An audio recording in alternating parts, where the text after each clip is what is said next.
What's up, Tailgaters? My name is Tailgate Nate. Welcome back to my channel. Today, I'm going to be starting a little bit of some spring football preview for you guys, just some topics that I find interesting and fun.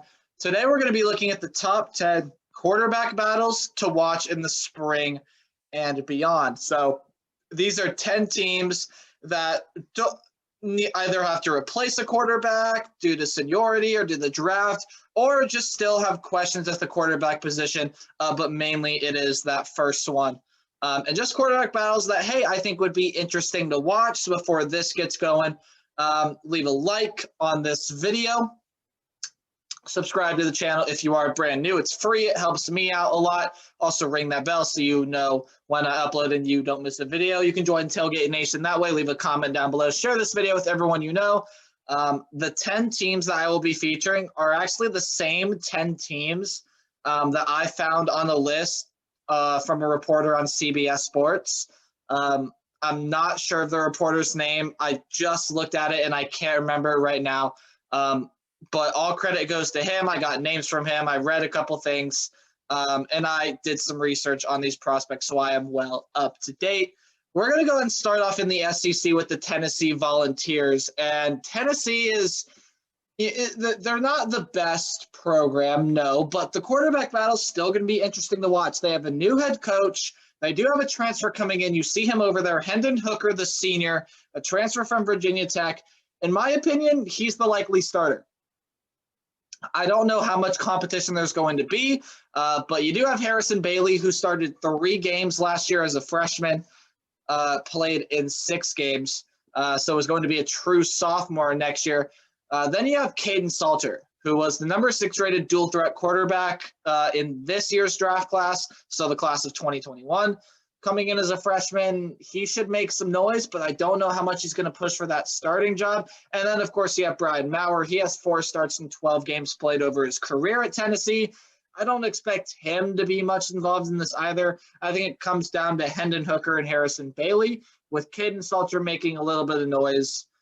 In my opinion, Hendon Hooker is going to be the starter. He just has that starter experience. He's been at a decent program, been at Virginia Tech.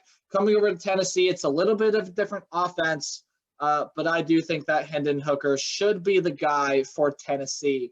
But this should be another interesting quarterback battle to watch. We're going to keep it with the orange and teams that start with T. It's the Texas Longhorns. And for me, there's really only 2 guys that I think can push for that starting job, and that's Casey Thompson and Hudson Card. Now, in my opinion, Casey Thompson should be the starter. He's a junior, has played in 7 games over his career, including the Alamo Bowl twice. Of course, went in last year for Sam Ehlinger when he went out with an injury, I do believe it was. And he looked pretty good in there against Colorado. So I would imagine Casey Thompson would be the starter for the Longhorns, but Hudson Card is a very, very talented player. He's played in 2 games over his career and is only 1 for 3 on pass attempts. I mean, that's not great, but considering the fact he's only played in 2 games is probably garbage time minutes, you're not going to expect him to throw the ball anyway. So the fact that he's gotten some pass attempts, and from what I've seen Hudson Card watching either high school film or watching him in practice or whatever, Hudson Card looks like a guy that could make a run, but Casey Thompson should be the starter, a team to watch in the spring at that quarterback position. Quarterback position is probably going to be one of the most interesting, if not the most important things to fill for the Texas A&M Aggies. We're going to keep it in the state of Texas. Of course, with Kellen Mond leaving, they're going to have to replace Kellen Mond, who was an absolutely phenomenal quarterback, and they have 2 guys that they can look for. I'm going to talk about Eli Stowers first. He's a freshman, the number 7 dual threat quarterback in the class of 2021 coming in. He should make some noise, but I don't expect him to be the starter this year. However, you're looking at a guy like Zach Calzada. He's going to be a redshirt sophomore this year. He'll turn into a sophomore this year. No question about that. He was the number 20 rated pro-style quarterback in 2019. Now, with if Texas A&M decides to start Zach Calzada, it's going to be a different offense than what they ran under Kellen Mond, because Kellen Mond was a very much dual threat quarterback like Haynes King. He was the number 5 rated dual threat quarterback in 2020. So Zach Calzada technically in his third year, while Haynes King is in his second. Calzada was seen as the backup to Kellen Mond in previous years, especially last year, although didn't really need him. But these two guys should push for that starting job. And honestly, I have no idea what the call is going to be here. Texas A&M has to replace so much. If you go with Calzada, it's going to be a little bit different of an offense, but I think more of an offense that Jimbo Fisher would like to run. But if you go with Haynes King, it keeps with the Texas A&M program. You're going to have a similar offense. Honestly, I think either guy would fit well in that starting job. And then without a shadow of a doubt, whichever one doesn't get the starting job would be the backup. Hence, they don't go into the transfer portal. We're going to keep it in the SEC, and we're going to move on to the LSU Tigers, who had problems with the quarterback position this year, right? It felt like that. It felt like Miles Brennan was going to come in and be not necessarily the next big thing at LSU, but be a solid enough quarterback to where LSU was going to remain at least a contender in the SEC. Maybe not for the college football playoff, but at least a competitor in the SEC. And this LSU team couldn't find a quarterback at all last year. They played all 3 of these guys. Miles Brennan was the starter out of the gate, and he only started 3 games last year in 3 games played. I probably am going to expect him to be the starter next year, as he is the most experienced guy on the roster. While as you have TJ Finley, who had the most starts last year for LSU, 5 starts last year. He's the number 19 overall rated pro-style quarterback in the 2020 class, while Max Johnson was the number 10 rated pro-style quarterback in the 2020 class. He only had 2 starts last year, but played in more games than TJ Finley, played in 6 of those. So this is really interesting. While I do think Miles Brennan is going to be the probable starter for the LSU Tigers, I really just think it depends on who plays well in spring training, in the spring game, and in fall camp. This LSU team is going to be very interesting to watch this upcoming year. Again, they're going to have to replace a lot of weapons that have left over the past couple of years, and they are expected to be better. I even have them in my top 25 poll pre-spring games. Again, you should go check out that video. That was my last video I've uploaded before you guys are seeing this one. While again, my prediction is Miles Brennan, TJ Finley, and Max Johnson are going to make a lot of noise, and expect to see all 3 of them played in that spring game. We're going to move on to a different conference entirely. No good segue for that one. But the Oregon Ducks. Now, surprisingly, or at least surprising to me, Tyler Shuck ended up transferring out. I was surprised at that. I'm not quite sure why, but he ended up transferring over to Texas Tech.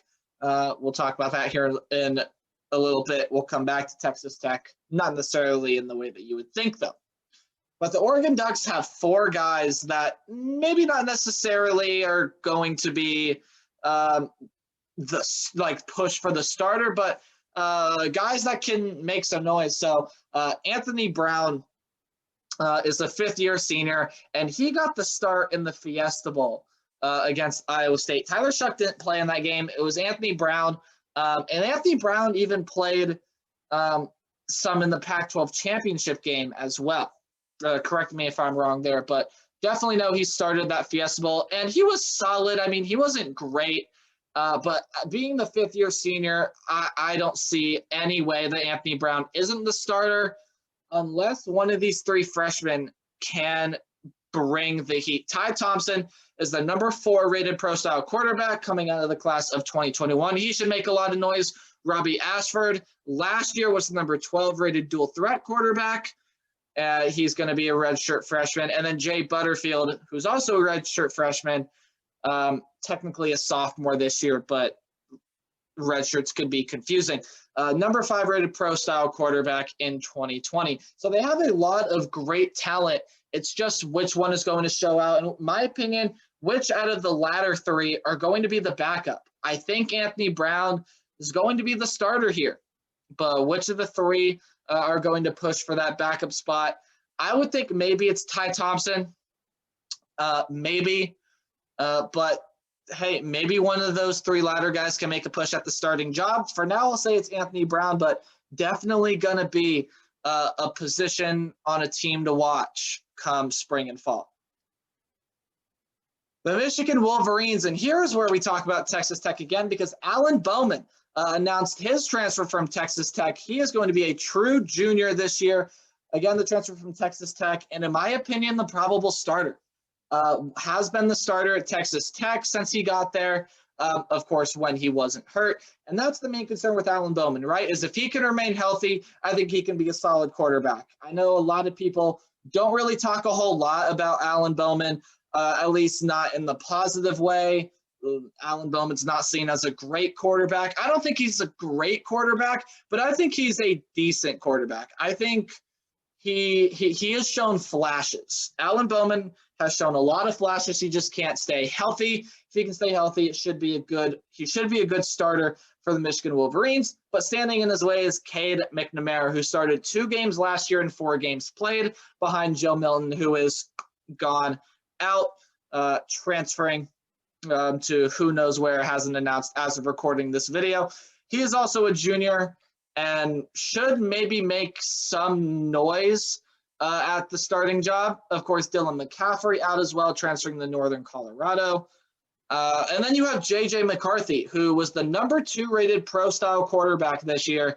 He's going to come in as a freshman. I think he can make a lot of noise. I don't necessarily know that he can push for a starting job, but maybe he can bump Cade or Allen out for the backup. Maybe. I mean, the kid is that talented. He's that good. Watched a lot of film of J.J. McCarthy. I think he can be the next big thing at Michigan. Give him a couple years. I'm going to lean towards Alan Bowman here. I could see why they would start Cade McNamara, but after a season like Michigan just had, they have to get this decision right. And we're going to keep it in the Big Ten and go with Michigan's rival and my favorite team, the Ohio State Buckeyes. Replacing Justin Fields is not going to be easy, but it is something that has to be done. And when you look at the 3 guys here, none of them one of them is an incoming freshman. But as for C.J. Stroud and Jack Miller, none of them threw a pass last year. Justin Fields was the only quarterback to throw a pass last year. Now, both of those front 2 have a rushing touchdown, but none of them have thrown a collegiate pass.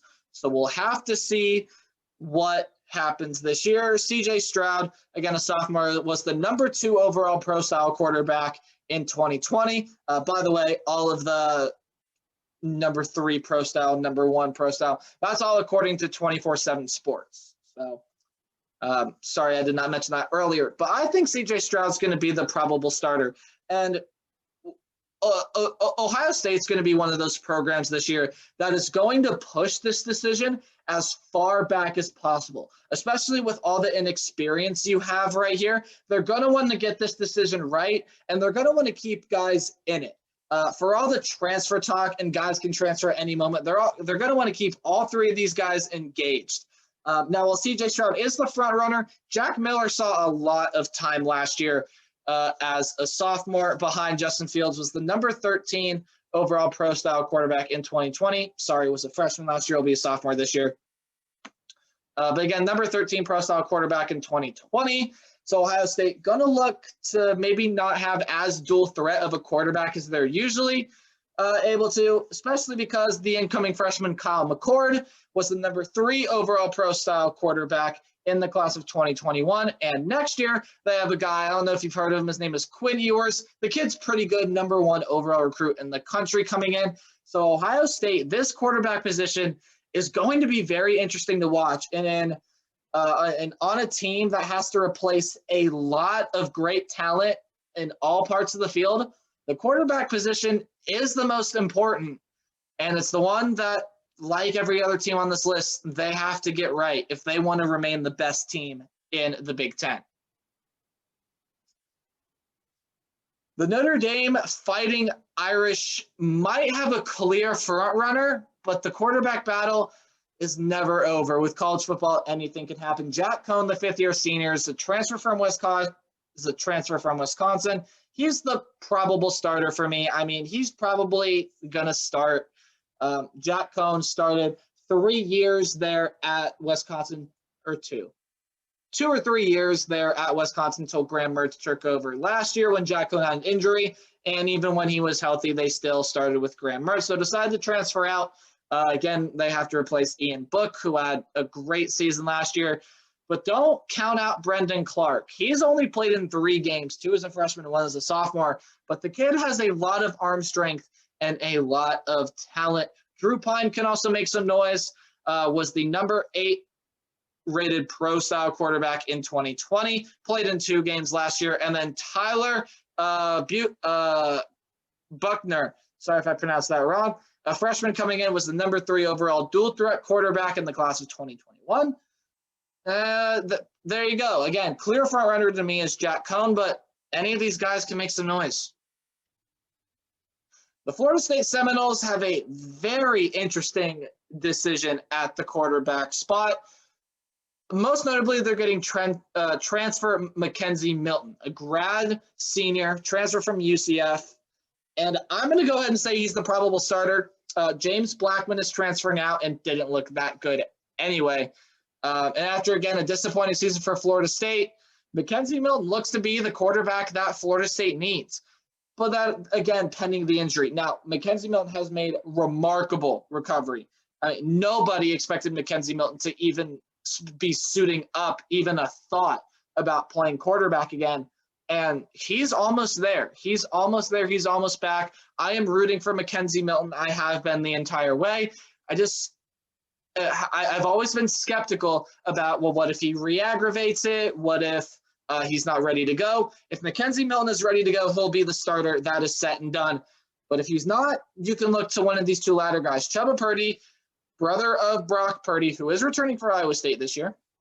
Talk about the players like that in a later video. Number 7 overall dual threat quarterback in 2020, 3 games played last year with 1 start. Jordan Travis is a junior. He played in 8 games last year and started 6 of those. So he was the reliable backup to James Blackman. Excuse me. Wow, that voice crack. He was the reliable backup to James Blackman, came and started 6 games, played in 8, had some solid numbers, but nothing tremendous. I think Chubba Purdy maybe can beat out Jordan Travis. So this is all if Mackenzie Milton isn't ready to go. If Mackenzie Milton's ready to go, I think he's the starter. But when it comes down to Chubba Purdy, Jordan Travis, there's going to be a battle there. So I'd watch to look for Mackenzie Milton's health, to see how he plays coming off of that gruesome injury, and to watch maybe who gets the starting spot if Mackenzie Milton isn't ready to go. Florida State's going to be an interesting quarterback position to watch. And then the final team we're going to look over today, the Washington Huskies. They are getting a transfer from Colorado State, who was also a transfer from Nebraska. That's Patrick O'Brien. He's going to battle for the starting job. Now, I don't think anything is set in stone with Washington, but they're supposed to be a sneaky good team. And Dylan Morris, a sophomore, can make some noise. He started 4 games last year, the only 4 games that Washington was able to play last year because of COVID. He's also going to battle for this starting job.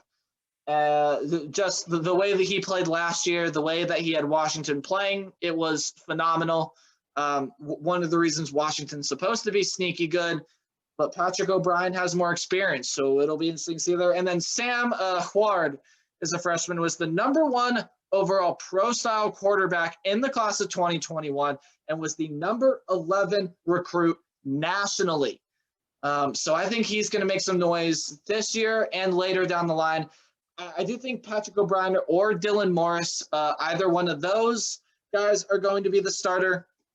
But Sam Huard can definitely make some noise again. Sorry if I am pronouncing that wrong. But there you go, guys. Those were the top 10 teams that you need to watch for on the quarterback position. Watch for them in the spring games. Watch for them beyond. See what the announcements are going to be. Hey, if you enjoyed this video, like I said at the beginning, leave a like, subscribe. It helps me out a lot. Also, ring the bell so you know when I upload. You can join Tailgate Nation that way. Leave a comment down below. Share this video with everyone you know. I am very open to suggestions. I don't have a whole lot planned until after the spring games have concluded. So please, in the comment section down below, tell me what videos you want to see, and I will get to work on them as quickly as possible. Until next time, remember to play hard, but tailgate harder. I'll see all of you guys in the next video. Goodbye.